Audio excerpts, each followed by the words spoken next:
გამოშვებას ვიწყებთ მნიშვნელოვანი ვიზიტით 40-ზე მეტი პრეზიდენტი და 30-ზე მეტი პრემიერ-მინისტრი ბაქოშია საქართველოს მთავრობის მეთაური გაეროს კლიმატის ცვლილების 29 კონფერენციაში მონაწილეობს. სამიტი ხვალ გაიხსნება, ლიდერებს პრემიერი 13 ნოემბერს მიმართავს. ერთ-ერთი პირველი, ვისაც მასპინძელი ქვეყნის ლიდერი შეხვდა, სწორედ ირაკლი კობახიძეა. ვიზიტისა და კონფერენციის მნიშვნელობის შესახებ ნინო არღულიანი აზერბაიჯანიდან გვერდება. ლევან, აზერბაიჯანის დედაქალაქი რამდენიმე დღის განმავლობაში მსოფლიო პოლიტიკის ყურადღების ცენტრში იქნება. 100-ზე მეტი ქვეყანა და 100-მდე პოლიტიკური ლიდერი წელს ბაქო გაეროს კლიმატის ცვლილებების 29 კონფერენციას მასპინძლობს.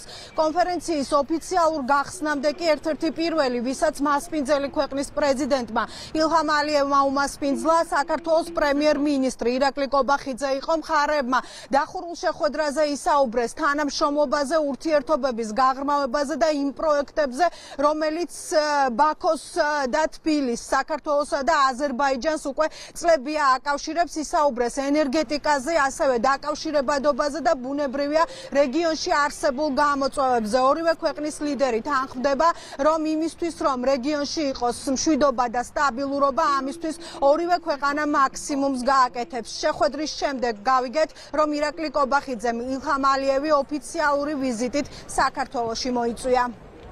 საუბრეთ, რა თქმა უნდა, საქართველოს-აზერბაიჯანის ურთიერთობებზე, სტრატეგიულ პარტნიორობაზე, რომელიც აკავშირებს ჩვენს ორ ქვეყანას, ჩვენს მეგობრულ ურთიერთობებზე, რა თქმა უნდა, საუბარი ქონდა მათ შორის დარგობრივ თანამშრომლობაზე, სხვადასხვა მიმართულებით ჩვენი პარტნიორობის კიდევ უფრო მეტად გაღრმავებაზე. ეს იყო ერთ-ერთი მნიშვნელოვანი თემა, რაზეც ჩვენ ქონდა საუბარი, ენერგეტიკის სფეროში უსაფრთხოება, დაკავშირებადობა.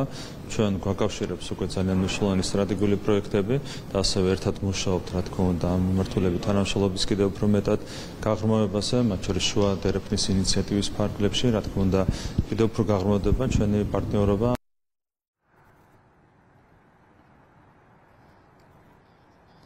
გაეროს კლიმატის ცვლილებების 29 კონფერენციას 40-ზე მეტი ქვეყნის პრეზიდენტი, 30-ზე მეტი ქვეყნის პრემიერ-მინისტრი ესწრება, ასევე ესწრებიან ვიცე-პრეზიდენტები. ბაქოში იმყოფება ევროპული საბჭოს პრეზიდენტი შარლ მიშელი. ლიდერთა სამიტზე სიტყვით გამოვა საქართველოს პრემიერ-მინისტრი ირაკლი კობახიძე.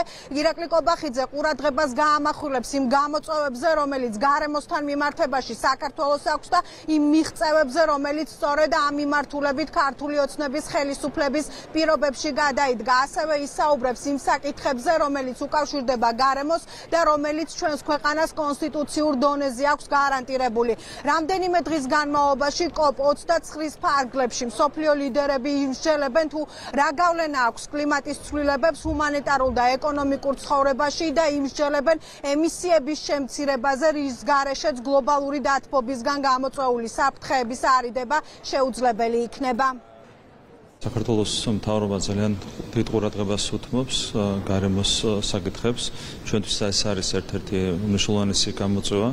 ჩვენ თავის დროზე კონსტიტუციის დონეზე გავწერეთ შესაბამისი გარანტიები, რაც უკავშირდება ეკოლოგიას, ეკოლოგიურ უფლებებს, გარემოს დაცვის სფეროში უფლებებს და რა თქმა უნდა, ჩვენს გამოცდილებასაც გვექნება საუბარი ჩვენს პარტნიორებთან და რა თქმა უნდა მნიშვნელოვანია მოვისმინოთ ასევე ჩვენი პარტნიორებისგან მათი გზავნილები ამ თემასთან დაკავშირებით.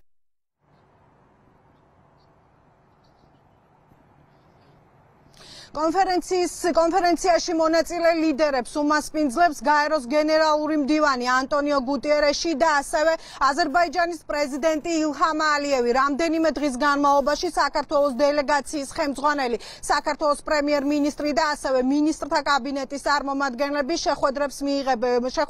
მონაწილეობას მიიღებენ პანელურ დისკუსიებში და ასევე მონაწილეობას მიიღებენ მგვალი მაგიდის გარშემო გამართულ შეხვედრებში. როგორც უკვე გითხარით, ღონისძიების ოფიციალური ნაწილი ხვალ გაიხსნება. ღონისძიების ფარგლებში მსოფლიო ლიდერებს სიტყვით საქართველოს პრემიერ-მინისტრი მიმართავს.